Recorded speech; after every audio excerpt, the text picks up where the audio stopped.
tout le monde et bon dimanche. On se retrouve encore une fois pour le matinal du Grand Bazar qui a lieu tous les mardis, jeudis et dimanches où on se retrouve autour d'un petit café histoire de discuter tranquillement à propos, de documenter plutôt la création de mon entreprise de jeux de société et de jeux de figurines, donc le Grand Bazar qui commence tout doucement à décoller et du coup j'ai plus le temps de faire des longues vidéos donc on se fait petit café, pas de montage et on discute tranquillement 3 fois par semaine. Voilà, je fais une petite présentation rapide au début de chaque vidéo, j'espère que c'est pas relou. Dites-moi d'ailleurs si c'est casse-couille. Je me dis que ça peut permettre à n'importe qui de prendre le train en marche au lieu de devoir, se taper les discussions précédentes. Donc voilà, je peux arrêter de faire mon petit laïus du début si nécessaire, mais bon, je pense que c'est rapide. Aujourd'hui, on va discuter, des artistes qui bossent avec moi parce que voilà, je parle souvent des sculpteurs, mais là j'aimerais vraiment parler des graphistes et des illustrateurs parce qu'il y a beaucoup de gens qui travaillent, en arrière-plan, pour Nexus Keeper et pour Cloud Arbor et j'ai pas autant d'occasion d'en parler, que les sculpteurs. Bon, ils sont tous freelance, hein, ce qui veut dire qu'ils sont tous à leur compte, c'est tous leurs propres patrons. J'ai pas d'employés pour l'instant, c'est mon rêve d'avoir 1 ou 2 employés, une fois que je vais créer une société, mais il faut vraiment faire une masse de chiffre d'affaires pour que ce soit réalisable. Je me prends un petit coup de café.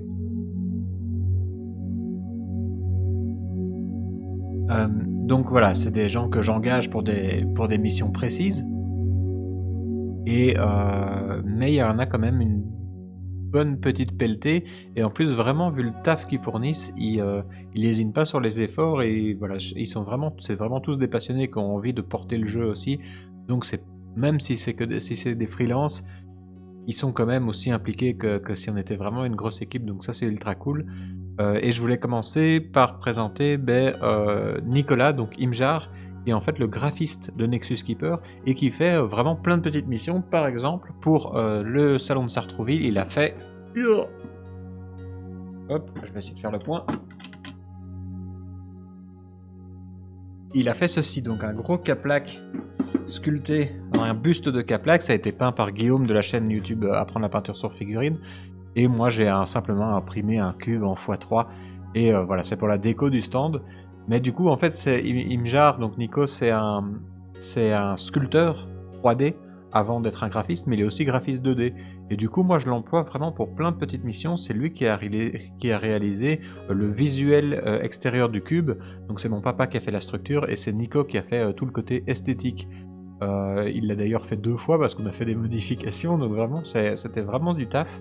Il a fait les cartes de personnages de Nexus Keeper, il a fait les petites cases de terrain que vous allez coller dans le cube, c'est lui qui a réalisé les illustrations aussi.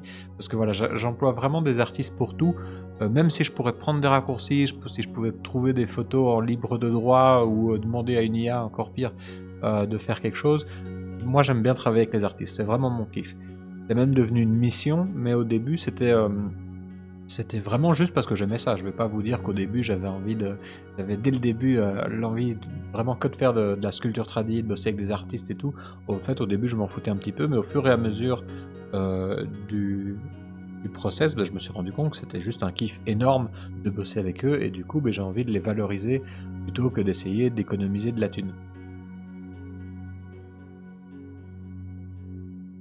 Donc Nicolas, il fait vraiment un taf de ouf, plein de petites choses. Il a, d'ailleurs, peut-être qu'aujourd'hui ce sera sur le site, mais il vient de réaliser, la typographie du Grand Bazar. Pour l'instant, c'était juste je l'écrivais comme ça avec, je sais plus quel typo, sur mon site web, mais on vient vraiment de faire un visuel pour, donc l'écriture Grand Bazar et avec un petit côté arabisant. Il a vraiment super bien fait ça et il va super vite aussi. Donc le gros kiff que j'ai avec Nico, c'est si jamais de votre côté vous cherchez des graphistes, je peux que vous le conseiller parce que voilà, c'est pas le moins cher des graphistes de prime abord, parce qu'en fait, c'est il va pas vous estimer les heures quand il travaille. Il a vraiment un chrono sur le côté qui va enclencher à chaque fois qu'il bosse et qui va arrêter quand il va faire sa pause café, des choses comme ça. Donc ce que vous payez avec lui, c'est vraiment son taf et c'est tout. Et donc oui, il est un peu plus cher que les autres à l'heure si on regarde comme ça, mais en fait il va tellement vite. il va tellement vite et vous payez vraiment, que les heures de travail, qu'au final, plein de fois, ça m'est revenu moins cher que si j'étais passé par quelqu'un qui m'avait fait un devis estimé, au début. Donc c'est vraiment super intéressant. Moi, j'aime bien parce que c'est vraiment très, très carré comme façon de bosser. Donc voilà, je trouve que c'est ultra cool de bosser avec lui et on va commencer à se faire un petit peu plus plaisir parce que, je vous ai parlé que pour Nexus Keeper, on avait un jeu.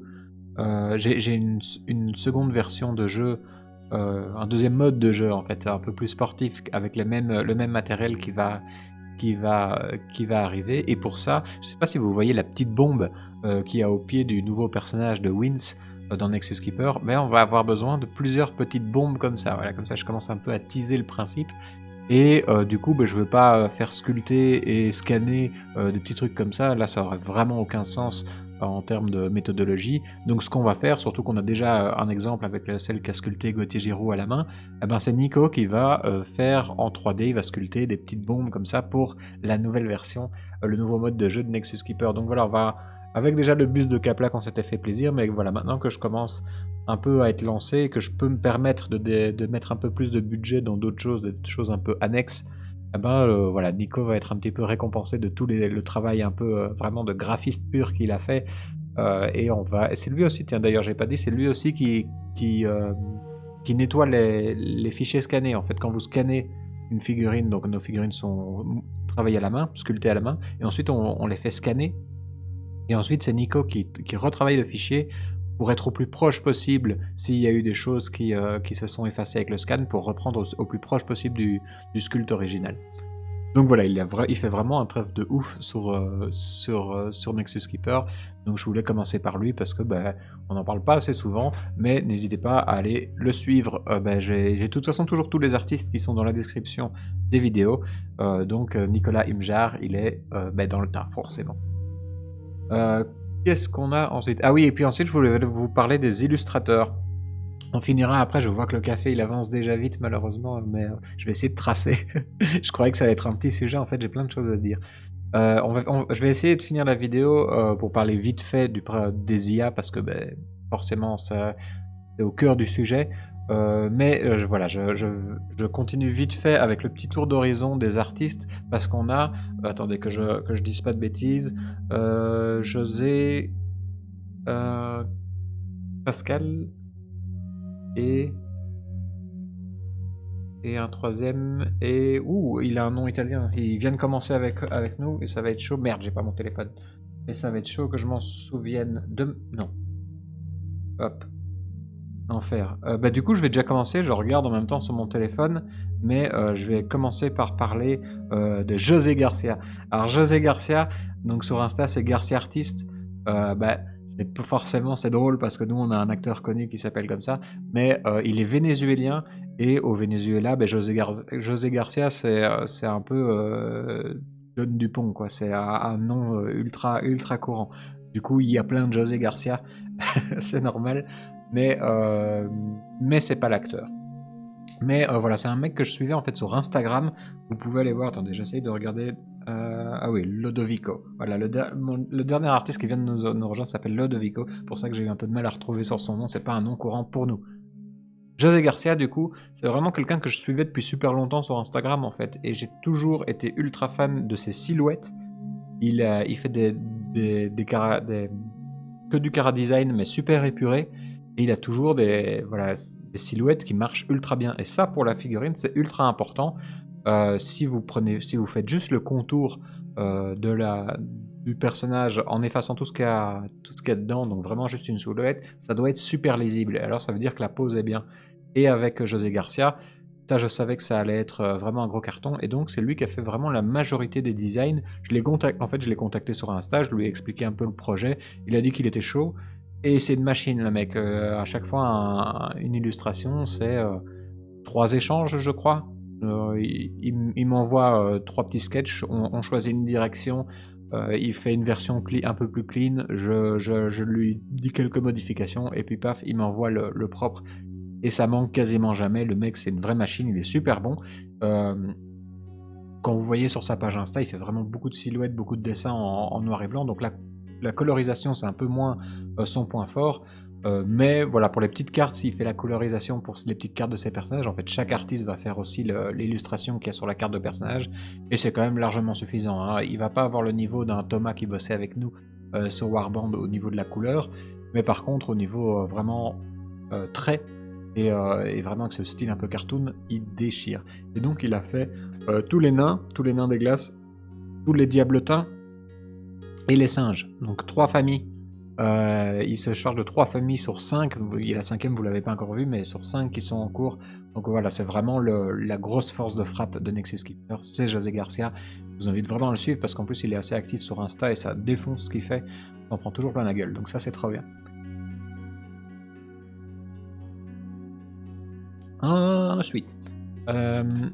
Ensuite, mon café est presque froid. J'ai un peu trop attendu pour lancer la vidéo. Je vais essayer de tracer. Qu'avions-nous ensuite? Pascal. Alors Pascal, lui, défonce aussi. De toute façon, ils sont tous cool. Mais Pascal, je l'ai découvert... rien à voir avec l'illustration. C'était un compte aussi sur Instagram que je suivais parce qu'il faisait de la conversion de figurines plutôt type Warhammer. Et j'aimais vraiment, enfin je sais pas, c'est juste un compte que j'ai suivi un jour, et puis à un moment je me suis rendu compte que sur sa page, il y avait aussi quelques petites illustrations où il schématisait des personnages de Warhammer 40 000 un peu en mode cartoon. Et en fait j'ai trouvé que c'était assez cool, très très différent de ce qu'on faisait, mais je me suis tapé un petit délire avec lui, et on a fait un petit truc pour Warband. Le buste Warband qu'on a fait, c'est avec lui qu'on l'a fait, on a fait un truc un peu plus fun dans l'univers de Warband, mais voilà. Mais en fait, j'ai tellement travaillé, je me suis tellement amusé lors de ce travail avec lui que quand Nexus Keeper a commencé à démarrer, je me suis dit, je vais lui redonner une chance carrément en tant que car designer pour Nexus Keeper. Je savais pas ce que ça allait donner parce que voilà, je savais pas s'il allait avoir il allait être aussi schématique que José Garcia et qu'il allait rentrer dans le délire, et en fait il a complètement cartonné, et en fait il est en charge des hommes poissons. Alors il y en a un qui est sorti, donc Rémi Tremblay, donc Morglub sculpté par Rémi Tremblay, mais on en a déjà 2 autres qui sont designés. On en a un qui va sortir bientôt, il est en cours de production pour l'instant, et il y en a un 3e qui est en cours de sculpture, et les deux ça va être des bangers absolus. Ils sont trop bien. Celui qui va sortir, il est... Voilà, je vais pas spoiler maintenant parce que la sortie, j'espère pouvoir faire peut-être mois prochain, ou alors ce sera pour le Ludiverse, à voir, mais assez bientôt j'espère. Et on est en train de sculpter avec Rémi donc le 3e design qui a un mouvement de ouf, qui est très très chouette, qui sera la première femme poisson. Je vous ai dit, cette année on va essayer de mettre plus de personnages féminins, donc le 3e personnage de cette famille, ça va être un personnage féminin, et ça va peut-être être mon préféré parce qu'il part très très bien.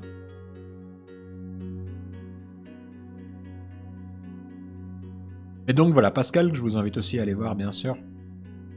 Donc vraiment, lui, c'est un passionné, c'est vraiment un joueur de figurines avant tout, un kit basher, et il s'avère je crois qu'il bosse dans l'industrie du jeu vidéo, les graphistes, et du coup, c'est ultra fun, hein, voilà, donc c'est aussi, il parle anglais, hein, il n'est pas du Canada français, c'est un anglophone, mais quand même ultra sympa, et j'espère qu'un jour je pourrais aller de l'autre côté de l'océan pour lui rendre visite, parce ça a l'air vraiment d'être un bon gars, donc hâte si Nexus Keeper décolle et que je peux aller le montrer aux États-Unis, je ferai peut-être un petit tour par chez lui. Donc ça, c'est les 2 premiers artistes, et là on vient d'ajouter un 3e artiste, Ludovico, qui est un Italien et qui va faire la